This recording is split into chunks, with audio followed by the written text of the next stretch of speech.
we begin first thing, however, with Gabrielle Giffords and her departure from Congress. A year ago, the Arizona Democrat was shot in the head and nearly died. Since then, she's been fighting to get her old life back. On Sunday, Giffords announced she is now about to resign. Thank you for your prayers and for giving me time to recover. I have more work to do on my recovery, so to do what is best for Arizona. I will step down this week. I'm getting better. Every day, my spirit is high. I will return, and we will work together for Arizona and this great country. Thank you very much. Congressional correspondent Nancy Cordes is live in Washington. Nancy, good morning. Good morning, Charlie. Friends and colleagues of Gabby Giffords tell us that once she decided not to seek re-election, that she determined that the best thing for her and for her constituents was for her to step down now so that she can focus on her recovery and so they can have a full-time representative. Arizona is my home, always will be.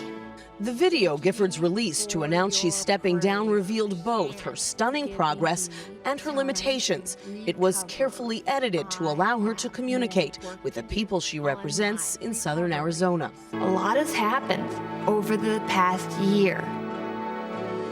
We cannot change that. Earlier this month, Giffords' husband, former astronaut Mark Kelly, told CBS's Ben Tracy that Giffords' decision to seek a fourth term would hinge on her ability to communicate. Some days I think she could do the job today.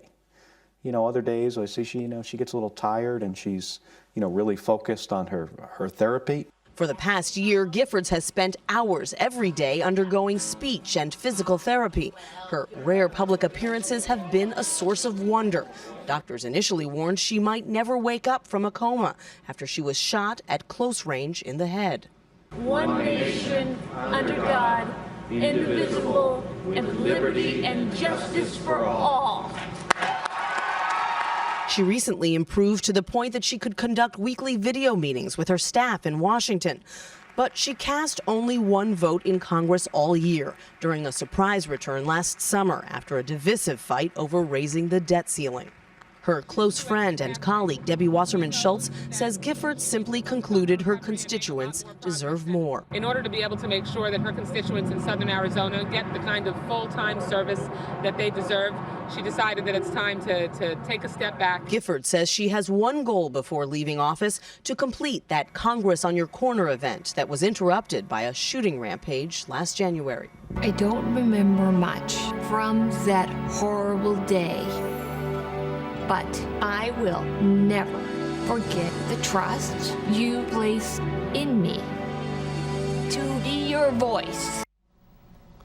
Giffords plans to hold that Congress on Your Corner event today, but it will be held in private in Tucson with some of the 12 people who were injured and some of the heroes who helped to save their lives. Then she's coming here to Washington, Charlie, for the president's State of the Union address tomorrow night. It is powerful to see her talking and to hear from her. What's the outlook for the recovery? What does she have to go through? Well, both she and her husband are very candid, Charlie, that this is going to be a multi-year-long process. It's not something that you can measure in months. She may be working on her recovery for the rest of her life, and it's not something that she can do part-time. It's not something that she can do while she's commuting between Tucson and Houston, where Mark Kelly lives, and Washington, D.C. It's something that she needs to focus on 100% of the time. And what about her husband running for the seat, as some have speculated?